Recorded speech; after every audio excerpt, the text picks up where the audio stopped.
Apostle Paul Chiwenga vachinyomba Sir Wicknell nemukadzi wake mutsva anonzi Lulu vachidedzera kuti kuda kutovhaira nokuti wakabisa mamiriyoni wakaroora apa wakaroora munhu akavata nevanhu vakawanda mvana zvaikudara ari rivhijini zviri nani.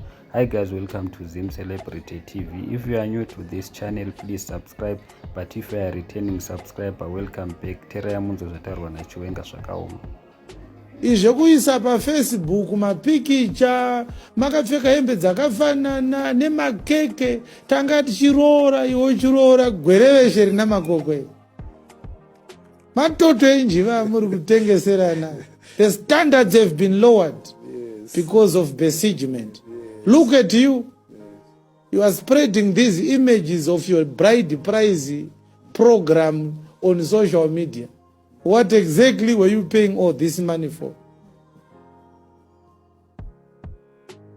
Tikabvunza mukadzi wako kuti vanhu vawakarara navo vangani, obva ataura wapedza kuroora. Tomubvunza kuti maiita sei muri pamubhedha. Unotorera mari yako, unoti ndidzoserei mari yako. Handidi zvekutaura nemi.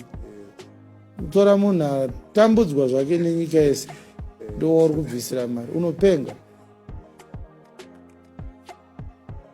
Ukaroora mukadzi asiri mhandara aikona kutombozve anaunza kuti ndakanoroora nezura. Unofanira kuenda kumba uchinyara. Ungoendawo ndakatorambidza Pastor Bale kuti hatichada kunzwa zvinhu zvakadaro zvichianaunzwa muchechi. Ngoendai munogara mese iko. Kusangana naJesu paanouya. Ndakuanaunza chii? Hapana. I'm sure mazvinzwira mega zvataurwa naTalent Chiwenga nemunongozviziva mega. Sir Wicknell vari kupengesana nemukadzi wavo mutsva anonzi Lulu vachitrenda vachitaura nokuti vakabisa mari. Ndozviri kutaurwa naApostle Chiwenga kuti zvinotonyadzisa dare ari rivhijini zviri nani maungatovhaire nemunhu akavata nevanhu vakawanda apa imvana chii chakadaro chinenge ngozi. Thank you so much guys, don't forget to subscribe.